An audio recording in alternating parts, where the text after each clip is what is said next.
tu as écouté mes 2 premières capsules sur la carie, on a parlé des bactéries, puis de l'acidité des aliments. Maintenant, on va voir comment rendre tes dents plus résistantes à tout ça. Allô, je suis Dr Véronique Brousseau, dentiste à Boucherville. Le truc, c'est simple, il faut renforcer tes dents avec du fluor. On en retrouve dans la majorité des dentifrices et dans certains rince-bouches. Le fluor reminéralise l'émail, c'est-à-dire qu'il aide à réparer les mini-trous causés par les attaques acides. En plus, il crée une couche protectrice plus dure, donc plus de résistance aux caries.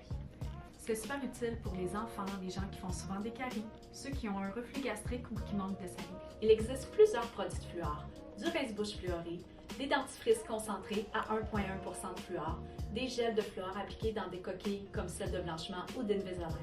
En général, une utilisation par jour d'un produit fluoré, c'est suffisant.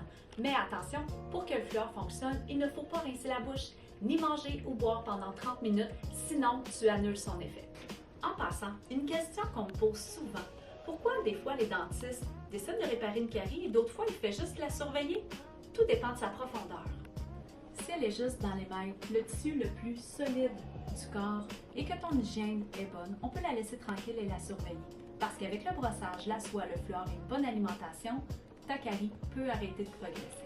Ton dentiste va continuer à la voir sur les radiographies, mais si elle ne grossit pas, t'es correct. Par contre, si elle a dépassé l'émail et atteint la dentine au centre de la dent, qui est une partie plus molle, là, il faut réparer. Donc, c'est pour ça qu'on prend des radiographies régulièrement, parce que la carie, contrairement à ce que beaucoup de gens pensent, ça nous fait pas mal au début. Et quand ça fait mal, souvent, c'est déjà trop tard, elle a atteint le nerf, et là, ça amène plein de complications. Morale de l'histoire, va chez le dentiste chaque année pour tes radios, applique du fluor et prends soin de ta bouche. Comme ça, tu peux éviter des réparations et sauver pas mal d'argent.